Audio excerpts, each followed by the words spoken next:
हाँ तो मेरे प्यारे दोस्तों, स्वागत है आपका अपने इस YouTube चैनल नील MPPSC में। दोस्तों आज हम बात करेंगे पटवारी एग्ज़ाम की, ना कि MPPSC की। आप सभी लोग अच्छे से जान लीजिए। हाँ तो दोस्तों, जब से पटवारी का जो सिलेबस चेंज हुआ है उसके बाद पूछो मत MPPSC वाले बोल रहे हैं PSC करें या पटवारी में आए। ठीक है, जिसको जो करना वो करेगा। PSC वाला भी पटवारी देगा, पटवारी भी PSC देगा, कोई दिक्कत नहीं है। पर हम सिलेबस की बात कर ले। सिलेबस तो चेंज हो गया, आप सभी को अच्छे से पता चल गया, ये मुझे बताने की ज़रूरत नहीं है। यहाँ पर आप सभी को पता है कितने नंबर का हो गया, कितने सब्जेक्ट और ऐड हुए, कौन से सब्जेक्ट हटाए। ठीक है, ये मुझे बताने की आपको आवश्यकता नहीं है, आप सब पहले से जान चुके होंगे। मैं आज कुछ बुक की बात करूँगा, कुछ नहीं, एक एक करके बुक की बात करेंगे। पहले आज हम हिंदी बुक को उठाएंगे। हिंदी हमें कहाँ से कंप्लीट करना है पटवारी के लिए। PSC की बात अलग है, पटवारी की बात अलग है। पटवारी ऑब्जेक्टिव आएगा और PSC में रिटर्न करना होगा, इस चीज़ को आप समझते हो। ठीक है, डिफरेंट कुछ नहीं, हिंदी पटवारी में भी वही है और PSC में भी वही है। थोड़ा बहुत डिफरेंट है, बस वहाँ पे तुमको लिखना है, यहाँ पे तुमको 4 ऑप्शन सामने होंगे और टिक लगाना है, सीधी सी बात।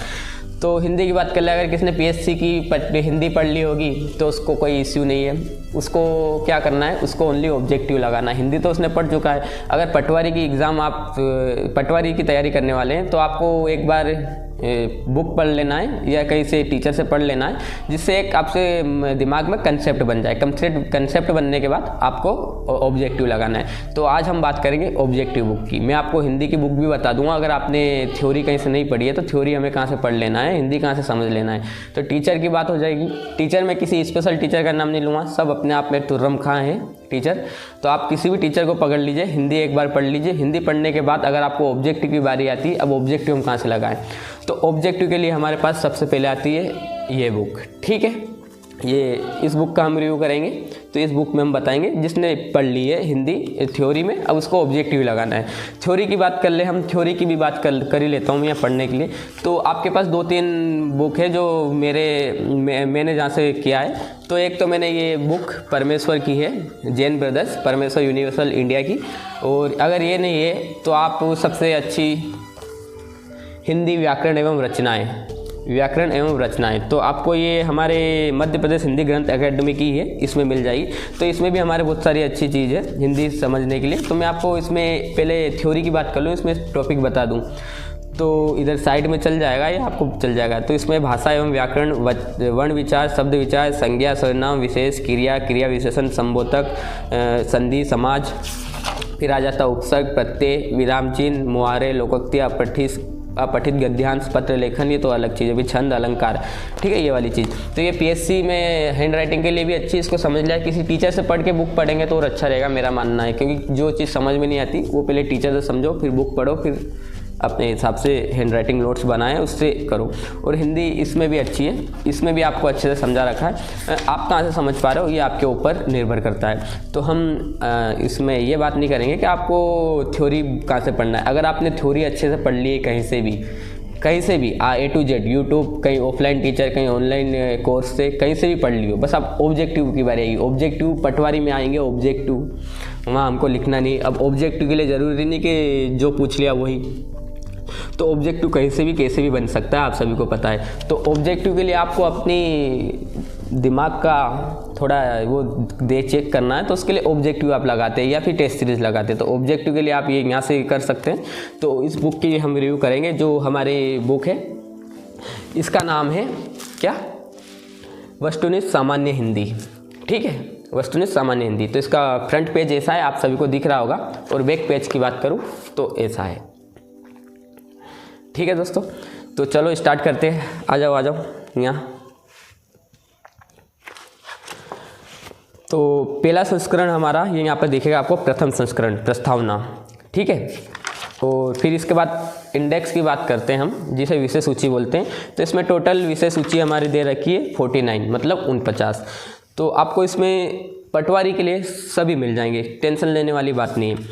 तैयारी 2 तरह से होती है। अगर आपने थ्योरी पढ़ ली है तो उसके बाद ऑब्जेक्टिव लगाओगे तो बिल्कुल सरल। अगर आपने पढ़ी ही नहीं है हिंदी और आपको ऑब्जेक्टिव से करना है तो देख लो, ऑब्जेक्टिव लगाओ।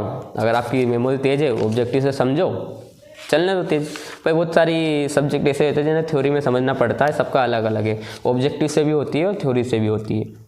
तो पहले पेज की बात कर लेते हैं हम। तो हमने विषय सूची की बात कर ली, इसमें 49 विषय सूची है। तो पहला विषय सूची हिंदी साहित्य का इतिहास बता दिया, इतिहास, फिर हिंदी भाषा मुख्य तथ्य बता दिए, फिर वर्णमाला, फिर वर्तनी विशेषण, फिर संधि, उपसर्ग, प्रत्यय, समाज, वर्तनी, वाक्य शुद्धि, संज्ञा, सर्वनाम, A to Z सब कुछ आ जाएगा 49 में। अब पहला पेज हिंदी साहित्य का इतिहास। तो आपको इसमें ये चीज़ पहले उसका इतिहास मतलब अच्छी चीज़ से समझा रखा है कि जैसे थ्योरी रहती ना, और ये थ्योरी भी अपने आप में बहुत बड़ी तुरम खां है, इसको भी अगर आप समझोगे तो अच्छे से समझ में आएगा। उसके बाद इसमें रोचक तथ्य भी दे रखे हैं। उसके बाद आती है हमारी ऑब्जेक्टिव। तो ऑब्जेक्टिव इन्होंने दे रखा है, उसके नीचे व्याख्या समझा रखी है, काफ़ी अच्छी समझा रखी है। जैसे हम पहले प्रश्न को उठाते हैं, इसके हिंदी के लिए दया प्रकाश सिन्हा को खालिस्तान के साहित्य अकादमी पुरस्कार दिया गया। ये आपका करंट से हो गया 2021 में, ठीक है। फिर दूसरे गोरखनाथ के गुरु कौन थे, तो ये आपको बता रखा है इसकी व्याख्या। ये पहला पेज हो गया। हम आगे चलते हैं, ये वाले में से उठा लेते हैं। तो हम अंदर चलते हैं। उपसर्ग पहला इसमें दे रखा है, एक से अधिक उपसर्गों से बना शब्द है, क्या कहलाता है? ए समालोचना, स्वागत, पर्यावरण, उपरोक्त सभी। तो इसका आंसर द, एक से अधिक उपसर्ग, समा प्लस आ प्लस लोचन, तो ये हो गया समालोचन। सु प्लस आ प्लस गत, स्वागत। परि प्लस आ प्लस आवरण, पर्यावरण, तो इसका आंसर ये हो गया।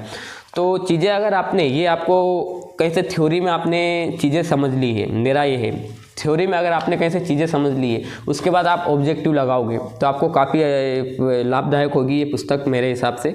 आपकी विचारधारा अलग हो सकती है, क्योंकि किसी किसी को थ्योरी पढ़ के ही बहुत कुछ याद रहता है, उसको ऑब्जेक्टिव लगाने की ज़रूरत ही नहीं, अपने आप में वो तुरम खां होते हैं। जिसको थ्योरी पढ़ने के बाद ऑब्जेक्टिव लगाना है हिंदी के, तो वो ये पुस्तक खरीद सकता है और इससे लगा सकता है। काफ़ी हद तक आपको ये सहायता करेगी।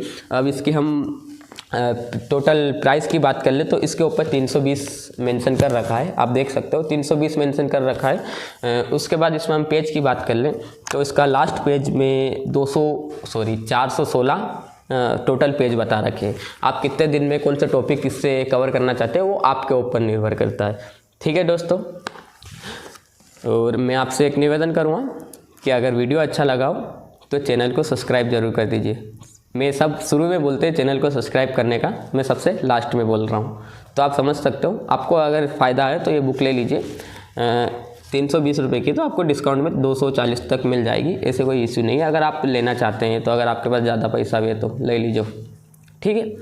तो दोस्तों मिलते हैं नेक्स्ट वीडियो में, जब तक अपना ख्याल रखिए और पटवारी को अब की बार फोड़ दीजिए। एक बात लास्ट में बोलना चाहूँगा मैं आप सभी को, सबसे ज़्यादा आपके विरोधी होते हैं जो आपको ताने मारते हैं, लेकिन आप एक दिन सफल हो जाएंगे तो सबसे बड़े प्रशंसक भी वही लोग बनेंगे। तो इसलिए विरोध की बातों पर बिल्कुल ध्यान मत दीजिए। स्टूडेंट लाइफ है, स्टूडेंट लाइफ में सब सहना पड़ता है, लेकिन एक दिन सफल होकर वही विरोधक आपके प्रशंसक बनेंगे, ठीक है दोस्तों। मिलते हैं नेक्स्ट वीडियो में, जब तक अपना ख्याल रखिए। जय हिंद।